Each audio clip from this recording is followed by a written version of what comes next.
सबैको हातमा आफ्ना हत्केलामा स्क्रिन छ। त्यहाँभित्र यति धेरै चाहिने या नचाहिने सूचना सब छन्, तपाईहरुले देखिरहनु भएको छ। र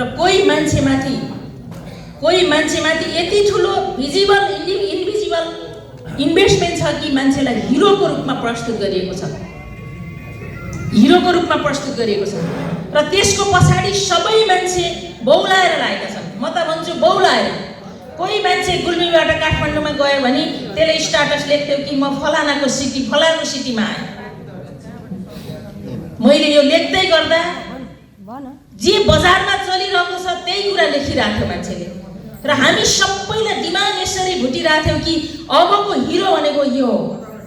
मिडियाले यो बनाइरहेको थियो, हामी नजान्दिलो ढङ्गले त्यो बाटोतर्फ लगाइरहेको थियौँ।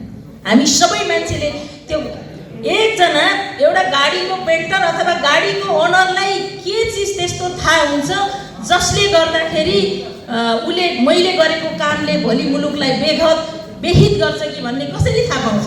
उले त यति धेरै हिरोइजम यति धेरै वाहवाहीको लागि कोही अमौक यस्ता खडा गरेका पात्रको तस्बिर आफ्नो गाडीमा पेन्ट गर्छ, गन्तव्यको बारेमा त्यही लेख्छ।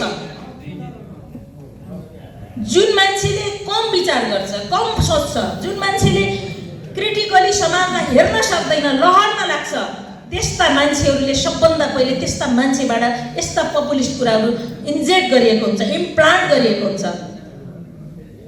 यहाँ मैले अन्यथा भन्न खोजेको होइन, साथीहरूले रेकर्डै गर्नुभएको छ।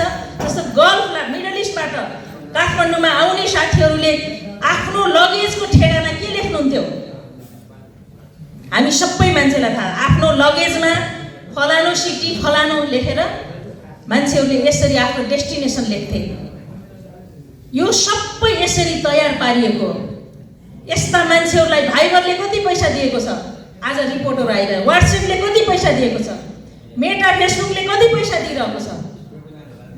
हामी सबैमा अहिले त डाटाबेसमा जाउँ न, एकैछिन तपाईले सबै चिजहरू मेहनत गर्नुभयो भने तथ्य हामी आफै भेरिफाई गर्न सक्छौँ, टाढा जानु पर्दैन।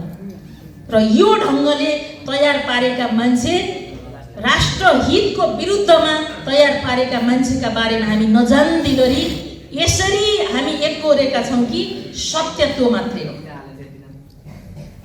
सत्य त्यो हो जुन सत्य हामीलाई बर्बाद गर्ने सत्य, जुन सत्यले हाम्रो राष्ट्रिय स्वाभिमानलाई बर्बाद गर्छ, जुन सत्यले हाम्रो राष्ट्रियतालाई बर्बाद पार्छ, जुन सत्यले हाम्रो नेसनल राष्ट्रिय स्वार्थमाथि धावा बोल्छ, जुन स्वार्थले लोकतन्त्रलाई नै खतम गर्छ, जुन स्वार्थले आज लोकतन्त्र र यो समाजको सारा क्रान्तिका उपलब्धिहरूलाई लिपिबद्ध गरेको, अधिकारलाई सुनिश्चित गरेको संविधान खतम गर्छ। र इन्स्टिट्युसनल हिसाबले सबै चिज ध्वस्त भइसकेपछि नयाँ सब ठिक हो भन्ने जे बनाइएको छ, यो तपाईँ हाम्रा विरुद्ध हामी आफैले आफ्ना खुट्टामा बन्चरो हालिरहेछौँ।